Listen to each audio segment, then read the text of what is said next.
G'day guys and girls, welcome back to SideQuest Gaming, where we take a look at both old games and new to try and uncover some of those little hidden gems you might want to give a crack and try out for yourself. Today we're doing our weekly wrap up and taking a bit of a summary look at all the games we've looked at throughout the week. The links will be below to the first impressions videos for each of them. First up, Expeditions Viking. Expeditions Viking is a historical RPG with tactical turn-based combat, placing you in the boots of a newly minted chieftain leading their clan in an age of raids and alliances. The setting is grounded in Norse culture and it has kind of like a mix of historical authenticity and narrative kind of creative drama as you can kind of change and alter history with your choices you make throughout the game. Mechanics center on dialogue choices, managing your team, and turn-based battles that require quite a bit of tactical positioning and resource use. The branching narrative and moral dilemmas give the game a strong replay value and help to give a sense of impact to the decisions you make throughout the game. For me, this is one of those easy to overlook games that has an enormous amount of value to it. The game is quite long and the story is very immersive. Definitely one to give a shot if you are a fan of RPGs and tactical turn-based combat. Tower Dominion. Tower Dominion is a tower defense game with a focus on strategic placement and resource juggling.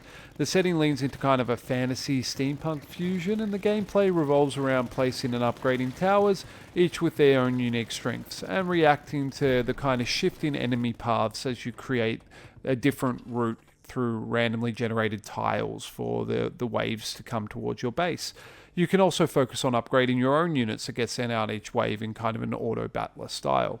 The art style is clean and colourful. It doesn't try to dazzle, but the clarity does make it easy to read the battlefield, and the sound design is serviceable with satisfying attack effects and background music that ramps up as the waves intensify. It's enjoyable if you like steady progression and replayability. However, I did find that you get a bit railroaded by the RNG between rounds, and there is less control over the direction you take your build than I would personally like.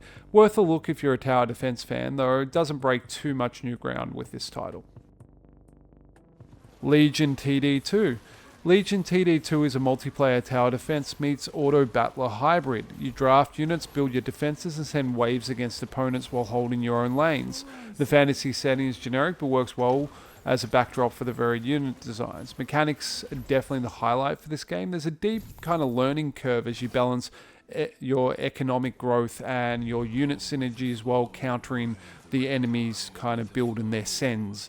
And multiplayer is really where it shines, so it is good that there is a solo element to this particular game that allows you to play through your own style. Interestingly, this game actually started its life as a mod for Warcraft 3, which was news to me. I knew of this game as a StarCraft 2 mod and was quite addicted to the gameplay loop it offered, and it was interesting to find out that it actually dates back far further than that. The team then eventually made Legion TD as a standalone title. Definitely worth a look if you're into tower defenses. Lorn Vale. Lorn Vale is a free-roaming post-apocalyptic survival sandbox RPG in which you must weather the unrelenting brutality of a dying world.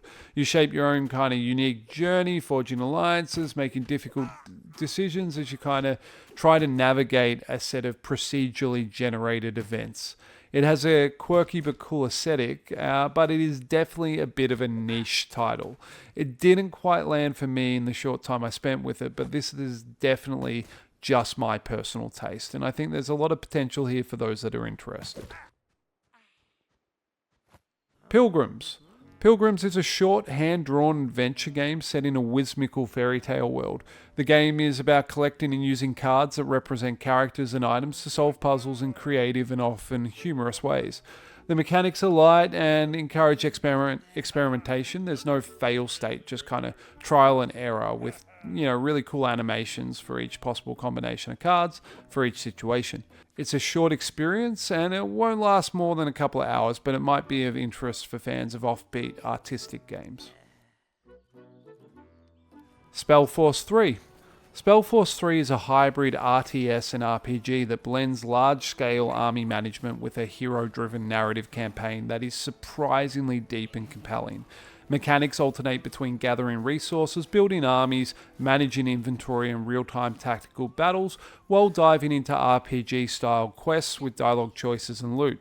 This genre fusion is rare, and when it clicks, it feels absolutely fantastic. The art style is richly detailed with lush environments and high quality textures, and the soundtrack is orchestral and dramatic, fitting the epic scope. And there's fantastic voice acting with the voice actor for Geralt from The Witcher throughout the whole game. It's enjoyable for players who like both RTS and RPG genres, though pure RTS fans might find the pacing a bit slow, while RPG fans might find the game a little bit too linear. However, that being said, the fusion of both genres is done amazingly well and provides a truly unique experience, and there is a fantastic story that drives the whole package along. In my opinion, this one is absolutely worth a look. Anyway, that's been the weekly wrap-up. The links will be below to my first impressions of each of these games. Take a look. As always, this has been SideQuest Gaming. I hope you have an amazing day. Thank you for spending the time with me, and I will catch you in the next one. Bye.